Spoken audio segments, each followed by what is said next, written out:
ricamente ao seu coração. Abra sua Bíblia em Apocalipse, capítulo de número 3. Apocalipse 3. Aproveite para desligar o celular ou deixar no silencioso. Você já sabe que o Rei Jesus não vai ligar. Ele vai falar com você na pregação. E se coloque de pé. Nós vamos ler esse texto precioso da palavra de Deus. A partir do versículo 14. Apocalipse, capítulo 3, de 14 a 22. Nós faremos uma leitura em uníssono, ou seja, todos numa só voz. Então, prepare bem a sua garganta, porque você vai ler e ouvir a palavra de Deus nessa noite. Assim diz a palavra do Senhor. Ao anjo da igreja em Laodiceia escreve: estas coisas diz o Amém, a testemunha fiel e verdadeira, o princípio da criação de Deus. Conheço as tuas obras, que nem és frio nem quente. Quem dera fosses frio ou quente. Assim, porque és morno, e nem és quente nem frio, estou a ponto de vomitar-te da minha boca.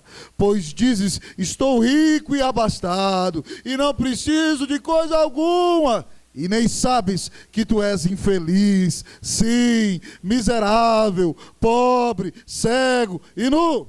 Aconselho-te que de mim compres ouro refinado pelo fogo, para te enriqueceres, vestiduras brancas para te vestires, a fim de que não seja manifesta a vergonha da tua nudez, e colírio para ungires os olhos, a fim de que vejas. Eu repreendo e disciplino a quantos amo. Sê, pois, zeloso e arrepende-te. Eis que estou à porta e bato.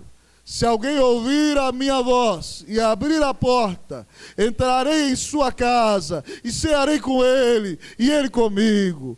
Ao vencedor dar-lhe-ei sentar-se comigo no meu trono, assim como também eu venci e me sentei com meu Pai no seu trono. Quem tem ouvidos, ouça o que o Espírito diz às igrejas. Amado Senhor, nós te exaltamos nessa noite. Amado Senhor, nós te glorificamos nessa noite.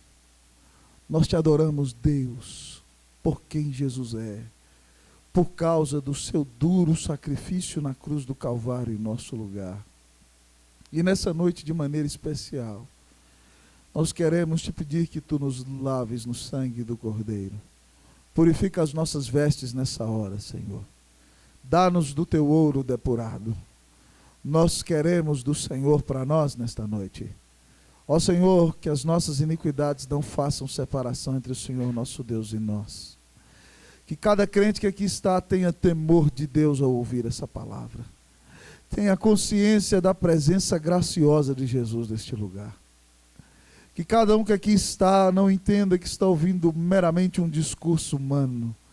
Ó Deus, mas que cada um tenha consciência de que quando a palavra é exposta, é o Senhor mesmo quem fala com a igreja. Senhor, eu preciso ouvir essa mensagem. O rebanho do Senhor Jesus precisa ouvir essa mensagem. A igreja do Guará 2 é noiva do Senhor. Ó Senhor, vem restaurá-la, vem reavivá-la, vem santificá-la. Vem renovar o amor dela por ti. Vem ressuscitar a tua igreja nesse lugar, Senhor. Ó Senhor, nos abençoa, restaura-nos, visita-nos e glorifica o teu nome nessa hora. Nós oramos em nome de Jesus. Amém. Vira para mim, por favor, meu diácono. Obrigado, viu, querido? Muito obrigado. Você pode virar para mim também, Cernice, aqui mais um pouquinho, por favor? Laodiceia. Você daria esse nome para sua filha? Laodiceia. Você fala, diferente o nome, não é verdade? Mas Laodiceia era o nome de uma mulher, esposa de Antíoco II, rei da Síria. E quando Antíoco II, no ano 250 a.C., resolve fundar, lá na província romana da Ásia, do que seria depois, certo? A cidade de Laodiceia, ele dá a ela o nome da sua esposa, uma homenagem de amor. Ele deu o nome para a esposa, deu o nome de uma grande cidade para a esposa, né? Deu o nome à cidade, que seria grande, o nome da sua esposa. 11 anos depois, a mulher matou o homem envenenado. Irmãos, mas essa cidade de Laodiceia, nesses dias aqui em que é escrita a carta, no final do século I da era cristã, é uma das cidades mais ricas do mundo. Ela é a cidade onde moram muitos banqueiros, uma cidade de bancos. Os milionários do mundo moram em Laodiceia, os banqueiros do tempo antigo. Então a cidade de Laodiceia era uma cidade onde girava muito dinheiro. É uma cidade onde havia teatros, é uma cidade onde havia saunas e banhos públicos, esportes e toda a classe de luxo, do qual a riqueza gosta de privar. Mas além de ser uma cidade extremamente rica, a cidade de Laodiceia é conhecida nesses dias antigos pela lã negra que ela produz. Ela produz uma lã negra que seria talvez, sei lá, o Armani, o Gucci, a roupa cara de hoje. Todo mundo sonhava ter uma blusa de lã de Laodiceia. Era uma cidade de uma grande produção têxtil, uma cidade importante. Mas além de tudo isso, irmãos, a cidade de Laodiceia também é uma cidade marcada pela boa qualidade na medicina. Lá em Laodiceia se fabrica um tal de um pó frígio. E esse pó frígio era usado para fazer colírio. Alguns dos melhores oftalmologistas do mundo antigo moravam em Laodiceia. E o colírio que eles faziam melhorava a vista de pessoas que estavam ficando cegas. E além de tudo isso, Laodiceia está pertinho de duas cidades, Colossos e Herápolis. Colossos era uma cidade que ficava perto da montanha, conhecida pelas águas frias que vinham da montanha, águas puras e potáveis para beber. Já Herápolis estava um pouco ao lado, e Herápolis era uma cidade de águas quentes. E em Laodiceia não tinha muita água, então eles fizeram um encanamento, certo, por baixo da terra, e a água que saía quente de Herápolis misturava com a água fria de Colossos, e chega em Laodiceia morna, horrível para beber. Mas o povo dessa igreja aqui encarnou a cultura da cidade. Eles se achavam chiques, eles falavam, nós somos uma igreja chique. Eu acho que eles falavam, nós somos uma igreja de gente podre de rico, nós somos demais. Eles se achavam bons demais. E eles achavam que não precisava de nada, gente. Eles se orgulhavam da riqueza, da boa condição social, de estarem num lugar que era um centro de influência do mundo, e eles se achavam muito bons, e eles achavam, olhe para nós, porque não tem ninguém igual a gente. E aí, irmãos, Jesus mostra para eles que não é nada disso. Que aquela igreja tem uma opinião muito errada de si mesma. E que se ela quer permanecer de pé, ela tem que olhar para o Senhor Jesus, para o Senhor da igreja. Para essa igreja que era bem sucedida aos olhos do homem, mas uma igreja destroçada espiritualmente, o Senhor Jesus vem mostrar-se a ela como a solução que ela necessita. E Ele se apresenta como o Senhor da igreja. Por isso nossa mensagem hoje nos apresenta a grande pergunta: quem é o Senhor da igreja? Quem é o Senhor da igreja? O Senhor da igreja, irmãos, é a testemunha. Primeira verdade que o texto diz. O Senhor da igreja é a testemunha. Vamos ler o versículo 14. Todos vamos lá? Ao anjo da igreja em Laodiceia escreve. Vamos lá, todo mundo, irmãos. Vamos começar de novo. É todo mundo, você sabe o que é? É todo mundo. Vamos lá, todo mundo? Ao anjo da igreja em Laodiceia escreve.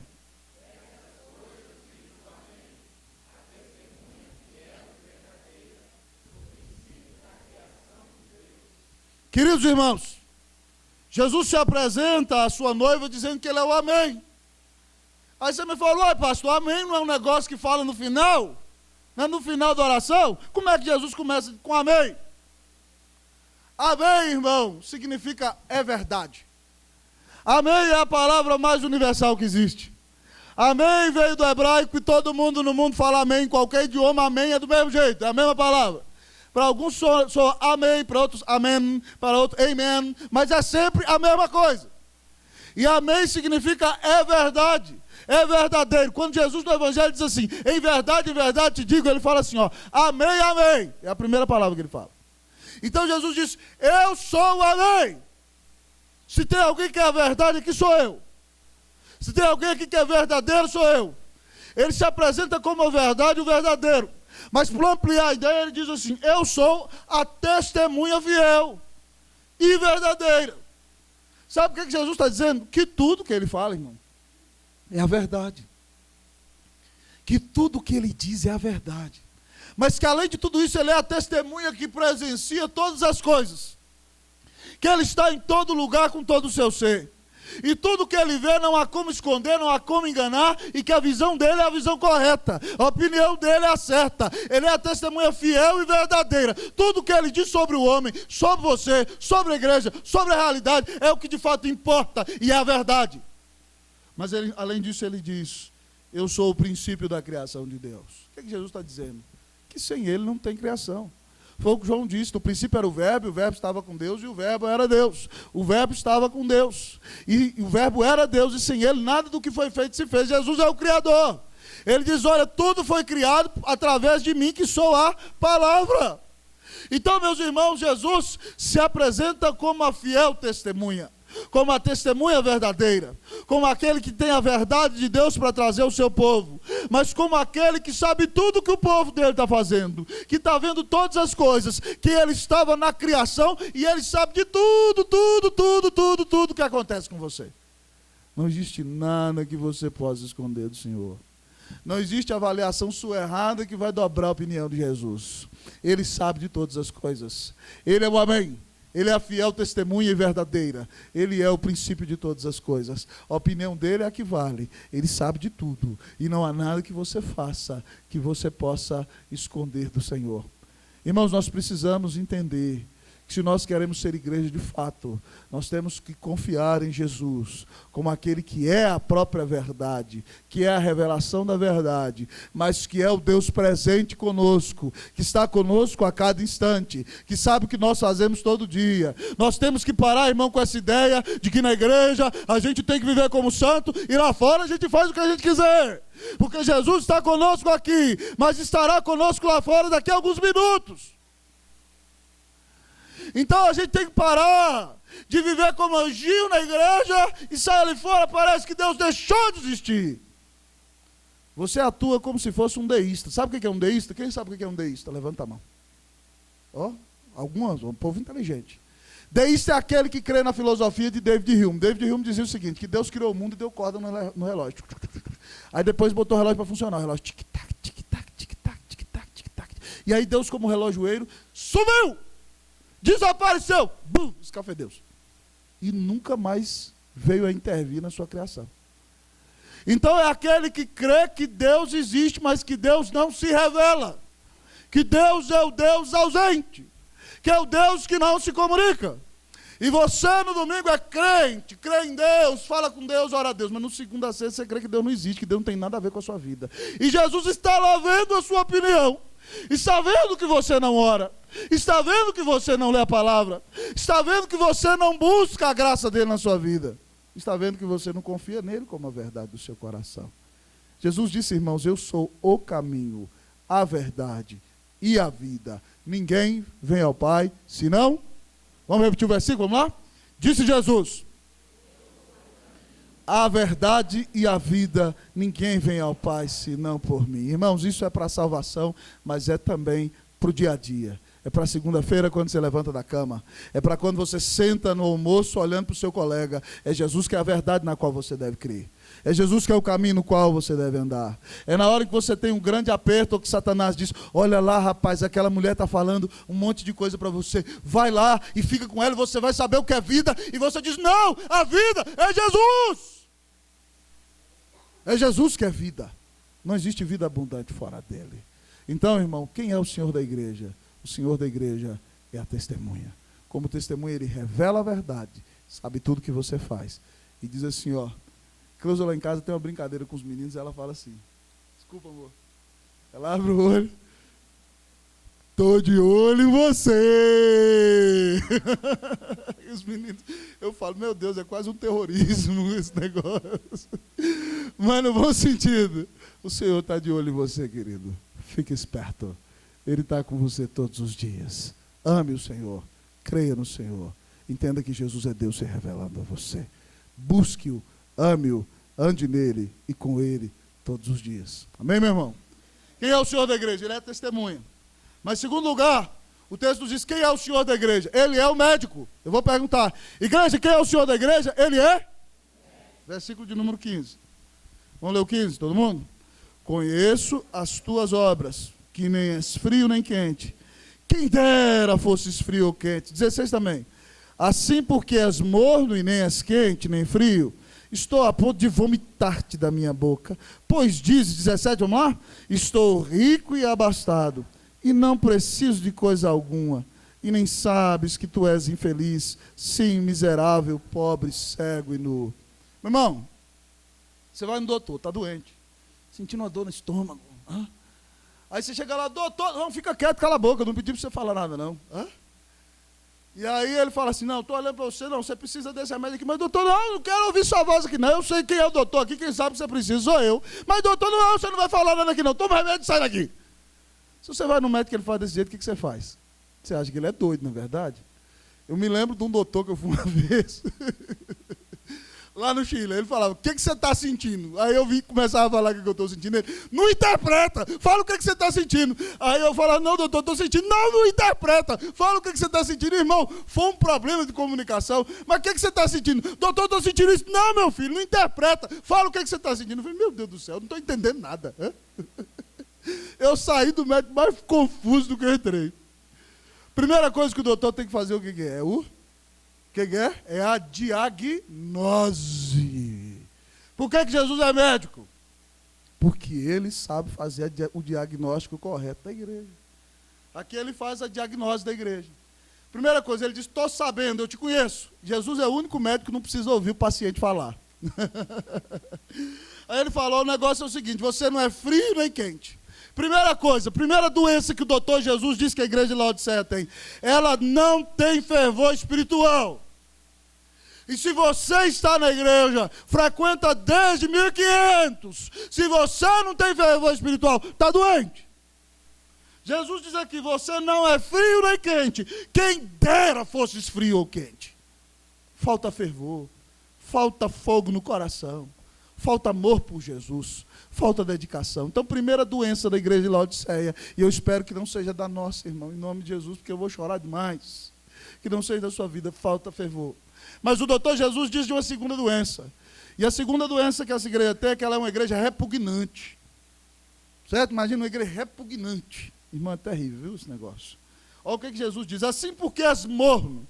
E esse aqui tem muito significado, porque eu falei para você que Herápolis é a cidade da água quente, tá certo? Colossos é a cidade da água fria, e Laodiceia é a cidade da água morna. Quem visita Laodiceia naqueles dias e bebe da água de Laodiceia, sabe o que ele faz? A água é tão ruim, gente, tão ruim, que diz que o sujeito bebia da água, coisa horrível, cuspia na hora. Que água nojenta. E Jesus diz aqui, assim porque és morno e nem és quente nem frio, estou a ponto de vomitar-te da minha boca. Meu irmão, você é morno. Você não é nem frio nem quente. Jesus está dizendo para você, eu estou doido para te vomitar. Estou a ponto de vomitar você nessa noite. Que coisa terrível, meu irmão. É melhor ser frio, certo? Do que ser morno. Dizer que conhece o Senhor e não ama o Senhor.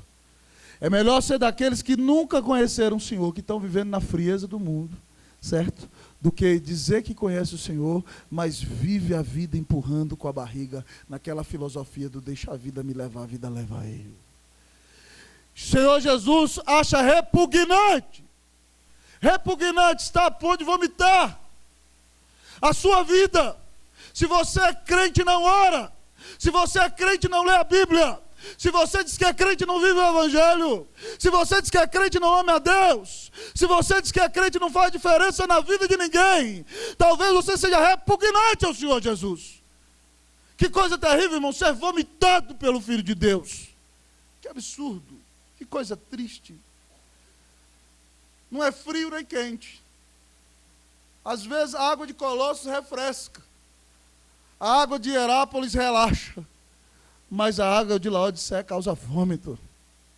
Tem gente que a vida dele é um bálsamo, é refrescante para nós, não é verdade? Tem outro que é um crente que esquenta, que prega a palavra, que esquenta a nossa alma. Mas tem outro que você olha para ele e você dá vontade de vomitar. Você é crente. É assim que Jesus disse para aquela igreja, irmão, vomitar é terrível. Vocês viram que eu fiquei doente aí esses dias quando eu viajei para o norte do nosso país e vomitar 5 horas seguidas é um negócio terrível. Repugnante. Quando eu olho para esse texto, eu falo, meu Deus, não me deixa ser morno, não. Eu não quero ser vomitado pelo Senhor Jesus. E aí? Você está morno? Se arrependa, meu irmão, né? Para que você não seja o vômito do Senhor. O Senhor é bom, Ele disse que Ele não vomitou ainda não, Ele está a ponto de vomitar. Ainda tem esperança de sair do vômito, em nome de Jesus. Mas o doutor Jesus continua com a diagnose. Primeira doença, falta de fervor. Segunda doença, repugnância. Terceira doença, cegueira. Versículo 17, vamos ler? Vamos lá todo mundo? 1, 2, 3, vamos ler no 3. Pois dizes, estou rico e abastado, e não preciso de coisa alguma, e nem sabes que tu és infeliz, sim, miserável, pobre, cego e nu. Que coisa horrível, Neemias. Uma igreja cega espiritualmente. Eles olhavam para eles naquela cidade fria e viam aquele pessoal com aquela lã preta, aquele negócio diferente. Eles falavam, rapaz, aqui nessa cidade a gente se veste chique. E eles iam para as grandes obras de teatro da cidade, chegavam lá os crentes sentados na primeira fila. Crente cheio da grana, não é verdade? E eles chegavam lá na igreja e falavam, a igreja de Laodiceia é chique. Eles falavam, nós somos os caras. Nós arrebentamos a boca do balão. Igual nós não tem não. Nós somos a elite do mundo. Nós somos a casta superior. Nós somos ricos. Nós somos ricos. Nós não precisamos de nada e nem de ninguém. Irmãos amados, será que nós temos atuado assim? Será que nós olhamos para a bênção que Deus nos deu e achamos porque somos mais abençoados em questões financeiras do que outros, que somos melhores que eles por isso? Jesus vira para aquela igreja, vocês não entenderam nada. Vocês não sabem nada do Evangelho. Vocês acham que não precisam de nada, que são abastados, que estão vestidos, mas eu vou dizer para vocês quem são vocês. Vocês espiritualmente são infelizes, porque a alegria de vocês não sou eu. Sim, vocês são miseráveis, vocês não têm nada espiritualmente falando. Vocês são pobres espiritualmente. Vocês são cegos, vocês não enxergam conforme o valor de Deus. Para vocês, o que vale é ter uma conta bancária muito grande, mas isso para Deus não vale nada. Vocês são cegos. Vocês estão nus. O que vale para você? O que vale para você, meu irmão? É importante para você só um salário de 6 dígitos? É o que mais importa? É o que você mais persegue na sua vida? O que você tem mais perseguido na sua vida é um salário acima de 20 mil reais. Se for isso, irmão, coitado de você. Coitado de você. Era isso que Laodiceia perseguia.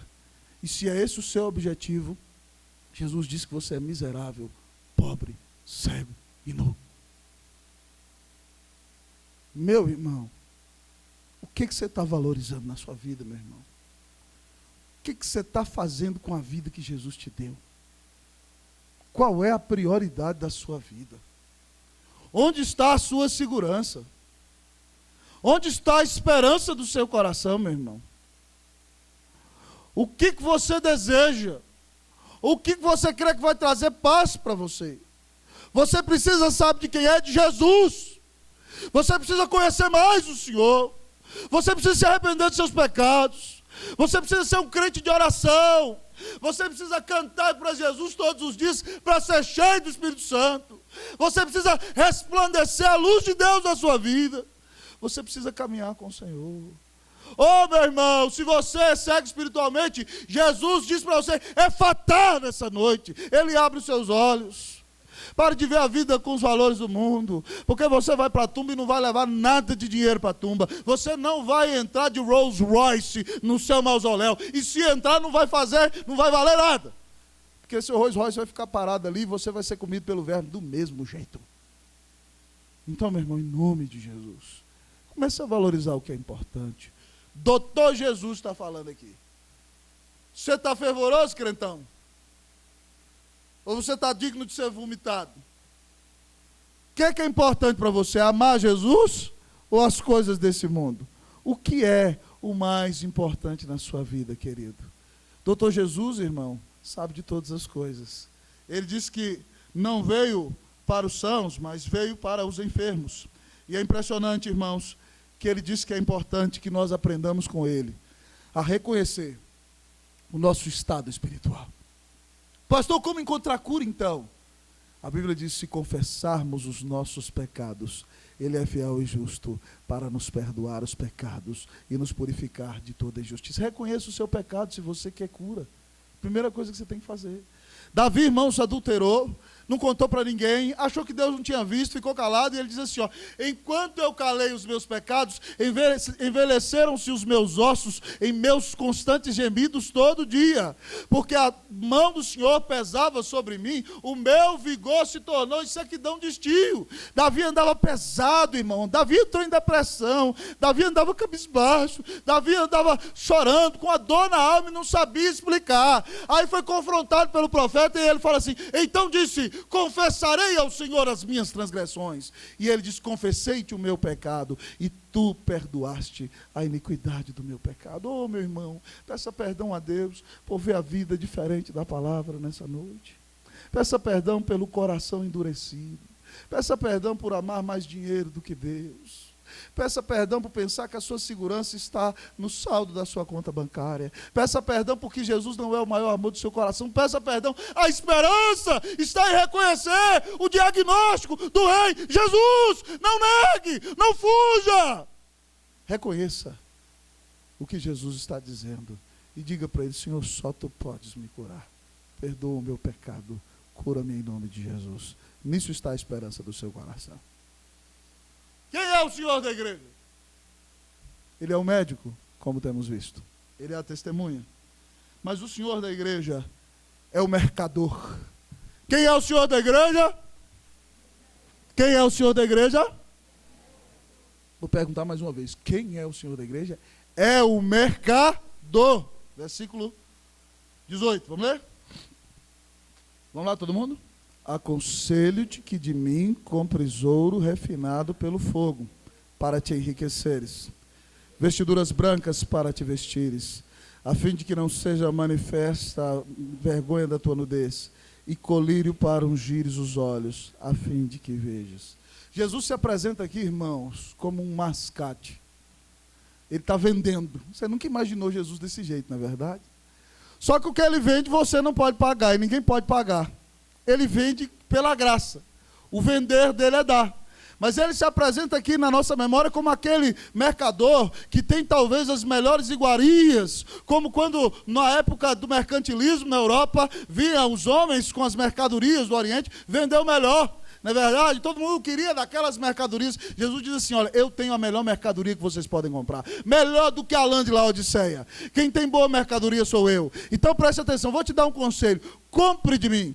E aí Jesus faz alusão àquilo que a igreja valorizava. Primeiro, compre de mim ouro refinado pelo fogo. A cidade era a cidade dos bancos. Jesus diz, quem tem ouro sou eu. Que ouro é esse, irmão? É a pureza de Cristo Jesus. É a santificação que vem pela fé no Evangelho. Ouro é o metal mais puro. E Jesus diz que o ouro que ele vende é ouro refinado pelo fogo. Compre de mim ouro. Mas como mercador, Jesus diz, estou vendendo vestiduras brancas. E vestiduras brancas, sabe o que significa, irmão? É ausência de pecado. Que Deus não te considera pecador. Sabe o que significa? A minha justiça é que te purifica de todo pecado. Quando eu justifico você, sua veste deixa de estar suja, queridão, e ela fica branca. Você já não tem mais culpa diante do tribunal de Deus. É isso que Jesus está dizendo. Você fica de veste branca. É a justiça de Cristo. Não é por nada do que você fez. Não é porque você é mais bonito que ninguém. É porque você creu que Jesus morreu no seu lugar. E aí ele vai, tira a roupa dele, veste em você. E você fica limpo, perdoado, lavado no sangue de Jesus. Mas, irmãos, o maior de todos os comerciantes, de todos os negociantes, que está vendendo o Rei Jesus, vende a santidade do ouro, vende a pureza da veste branca, mas ele diz também que, além de cobrir a nudez do pecado daquele povo, eles deveriam receber o colírio para ungir os olhos, para que eles pudessem ver direito. E o colírio, irmão, é a palavra de Deus. O colírio é o Evangelho. O colírio é a cosmovisão da Bíblia. O colírio, irmão, é a maneira de ver a vida com os olhos da palavra de Deus. João Calvino, irmão, dizia para nós que Deus tem uma revelação geral na natureza, mas que você só pode ver a Deus na revelação geral quando você pega a revelação especial que é a Bíblia e a usa como óculos. E quando você olha para a Bíblia, você vai ver o grande Criador que está na criação. A Bíblia, irmão, é o óculos, são as lentes com as quais nós devemos ler a realidade. Tudo na sua vida deve ser analisado à luz da Bíblia. Você sai com um amigo, ele chama você para fazer uma coisa, você fala, a Bíblia concorda ou não concorda? Certo?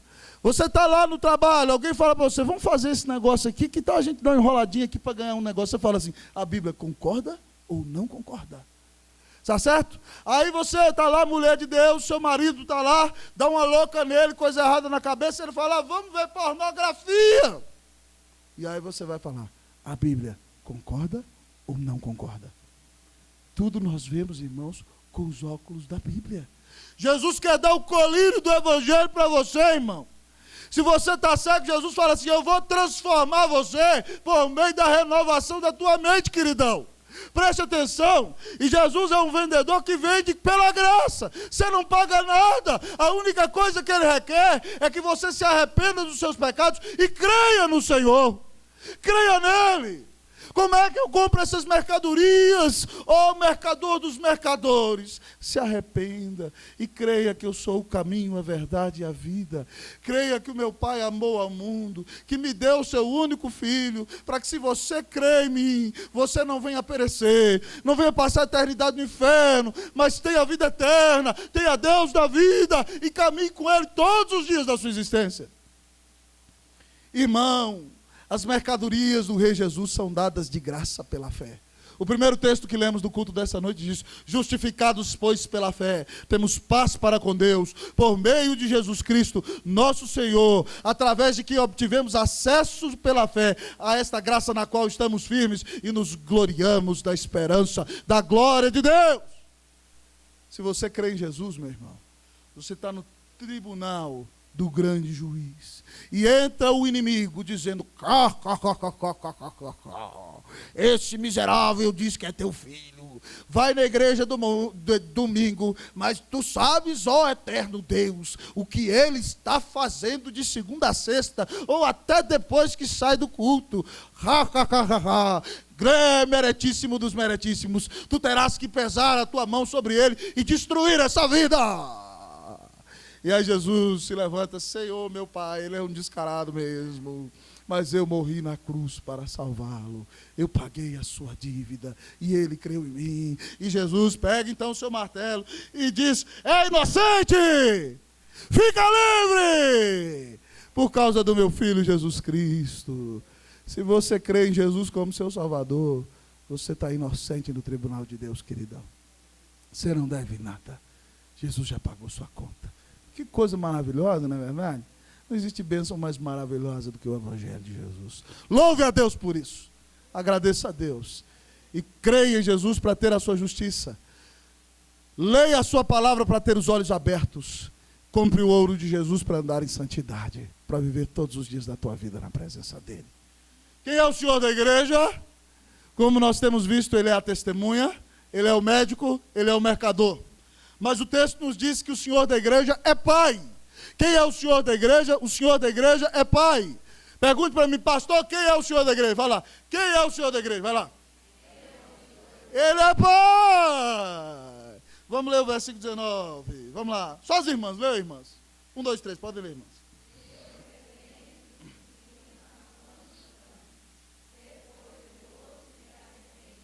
Eu repreendo e disciplino a quantos amo. Sê, pois, zeloso e arrepende-te. Irmão, essa palavra, repreendo, é trazer à luz o que está escondido, o que está equivocado. É revelar o que está errado. Então, Jesus aqui se apresenta como pai. Irmão, que pai que o filho fala assim? Pai, filho da igreja, né? Pai, me dá ali que eu vou comprar um baseado ali na esquina. Me dá 100 conto aí. Que pai é esse que vai dar? Se você é pai de verdade que ama, você fala, eu vou dar um tapa na sua orelha, é isso que eu vou dar. Eu vou dar uma boa cintada em você. Que conversa é essa? Papai, eu quero comprar uma pedrinha de crack ali, vai ser muito legal para mim. Hã? Que pai que ama, o filho vai fazer um negócio desse? Eu vou te internar no lugar, meu filho, para você receber tratamento. O pai não esconde o erro, ele repreende. E Jesus diz aqui, eu repreendo, mas não só repreendo, disciplino. Ou seja, corrige, dói. A quantos amo, mas o pai ama. Então o pai que é verdadeiro pai, ele repreende, tá certo? Ele disciplina, porque ele ama. E aí ele diz aqui, Poliana, sê pois zeloso e arrepende-te. Jesus, irmão, se apresenta para nós como o filho do pai. E nos revela que Deus é pai.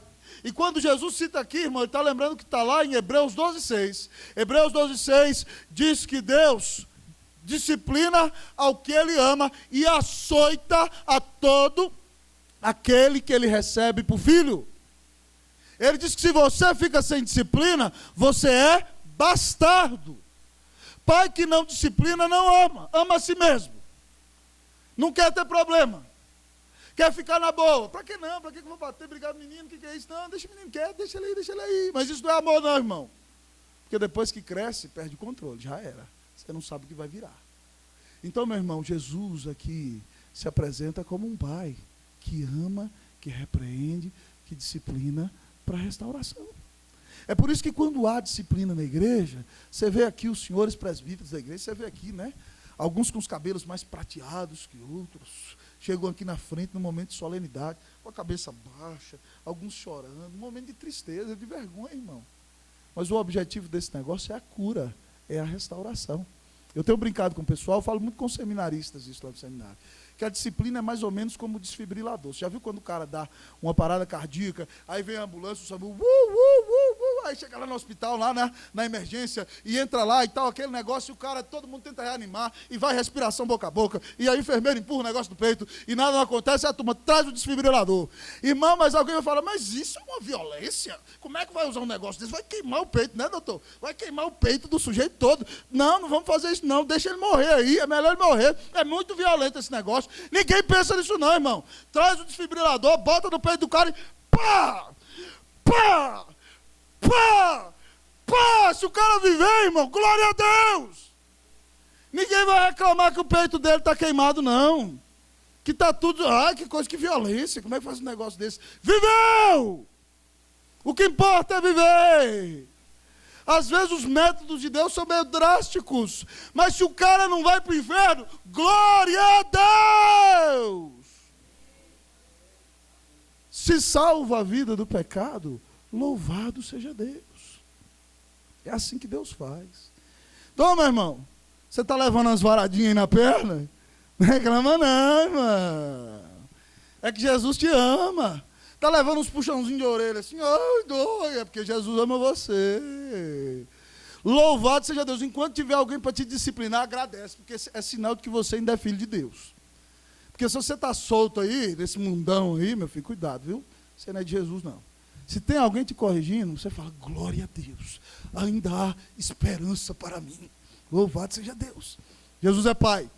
Se o Senhor te disciplinar, chamar sua atenção, machucar você, te dá umas boas palmadas, meu irmão, baixa a cabeça e fala assim, Senhor, se eu estou apanhando, se o Senhor está batendo, é porque eu preciso apanhar. Eu me humilho, porque a disciplina passa mais rápido. Fique esperto. Deus exalta o humilde, mas abate o soberbo. Se você levantar o narizinho, ninguém fala assim comigo, não. Cuidado, que é uma pancada, velho. Agora, se você bate, tá bom, Senhor, eu estou errado mesmo, né? Lá em casa a Isabela é desse jeito. Eu falo, Isabela, tá bom, papai, eu errei, me perdoa, não me bate não, papai. Acabou. Como é que bate? Né, irmãos? Então a gente tem que se humilhar mais rápido. Quem se humilha mais rápido, sabe, se dá bem. Se humilha logo, cara. Deixa de ser orgulhoso. Fica esperto em nome de Jesus. Mas, irmãos, quem é o Senhor da igreja? O Senhor da igreja, além de ser tudo isso que eu já falei, ele é o anfitrião. Diga aí para o seu irmão, o Senhor da igreja é o anfitrião. Não, gente, com alegria, gente, pelo amor de Deus. Que povo parece estar morrendo.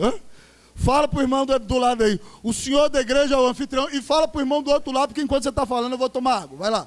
O Senhor da igreja... Vamos contar até 3? 1, 2, 3. O Senhor da igreja é o anfitrião. Versículo de número 20. Irmãs, leiam de novo, irmãs. As irmãs primeiro.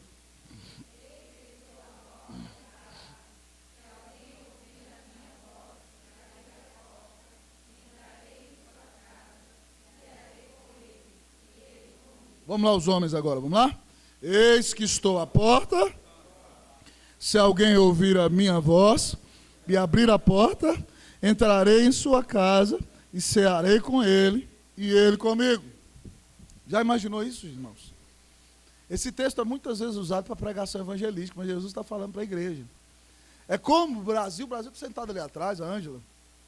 É como se a porta tivesse fechada ali e todos nós estivéssemos aqui dentro. E Jesus ficasse ali fora e falasse: ei, tem alguém aí dentro? Imagina, todos nós aqui no culto, a porta ali fechada e Jesus batendo na porta. Ei, estou batendo. Será que dá para abrir aí para mim? Eu estou batendo na porta. Jesus bate a porta da igreja, irmão. Jesus chama a igreja para comunhão. Ele diz: ei, tem alguém na igreja escutando o que eu estou falando agora? Se você ouvir a palavra, grandes bênçãos vão acontecer. Eis que estou à porta e bato. Se alguém ouvir a minha voz e abrir a porta, gente, abre a porta da igreja para Jesus. Ele tinha que estar no púlpito, na frente, conduzindo tudo, e está lá na porta, batendo, pedindo para entrar. Certo? Se alguém ouvir a minha voz e abrir a porta, eu vou entrar em sua casa. Vou entrar, vou cear com ele e ele comigo. Olha a proposta que Jesus faz para a igreja de Laodiceia, irmãos. Ele diz: eu estou querendo ter intimidade com você. Nos dias antigos, quando alguém é amigo de alguém, se pratica hospitalidade. O cara chega: você vai privar da minha mesa, e senta na mesa, e come do melhor, e brinca, e ri, e compartilha, e abre a alma e o coração. A palavra comunhão vem de comer juntos, que é comum união. Certo? Nós nos sentamos à mesa. E geralmente, irmãos, quando a gente senta para comer, depois da barriga cheia, você fica mais informal, você fica mais alegre, conta uma historinha, e há ali aquela comunhão. Jesus está falando para você: ei, querida, quero te levar para jantar.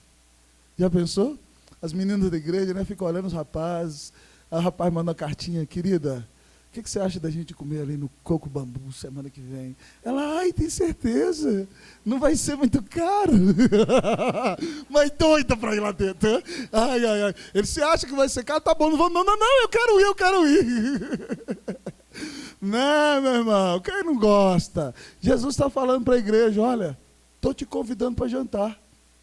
Abre a porta aí. Vou sentar na mesa, vou falar contigo. Você vai falar comigo. Irmão, jantar com Jesus, que coisa maravilhosa, espetacular. Já pensou, Felipe? Jantando com Jesus. Né? Que bênção preciosa. Jesus está convidando a IPG2 para jantar hoje. Jesus está falando: IPG2, ó, estou batendo, quero ser seu amigo. Quero sentar com você. Quero que você sente para me ouvir minha voz. Quero que você fale comigo das dores que estão no seu coração. Eu quero que você ande comigo, seja cheia de mim, minha noiva. Eu quero que você tenha comunhão comigo. Jesus está convidando a IPG2 para jantar. E aí, vamos abrir a porta ou não vamos, pessoal? Davi, no salmo mais lindo da história, pinta Deus como anfitrião e diz assim: preparas-me uma mesa na presença dos meus adversários, unges minha cabeça com óleo, aprovação do alto, meu cálice transborda, alegria de Deus na minha vida. Quando eu janto com Jesus, Ele me honra. Quando eu janto com Jesus, a unção de Deus cai sobre mim. Quando eu janto com Jesus, a alegria dos céus transborda no meu coração. Jesus quer dar tudo isso para você. Busque o Senhor Jesus. Se arrependa de não orar. Se torne uma igreja de oração, se torne um crente de oração. Tenha prazer em ouvir a palavra. Não fique preocupado não, quanto tempo o pastor já levou na exposição. É Jesus que está falando com você. Encha-se do Senhor. O Senhor quer ser o teu melhor amigo. Ele quer jantar com você todos os dias. Já pensou? Tem gente que fica sonhando tomar um café com o presidente dos Estados Unidos, ou jantar com alguma personagem importante desse mundo. Jesus te chama para jantar, noiva. Vai aceitar o convite? Ou vai querer esnobar hoje? Quem é você para esnobar o Senhor Jesus?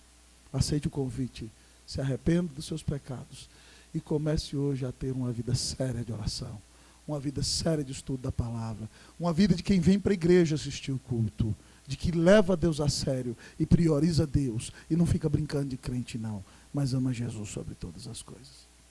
Mas em último lugar nessa noite, irmãos, quem é o Senhor da igreja? O Senhor da igreja é o soberano rei. O Senhor da igreja é o rei. Repita comigo. O Senhor da igreja é o rei.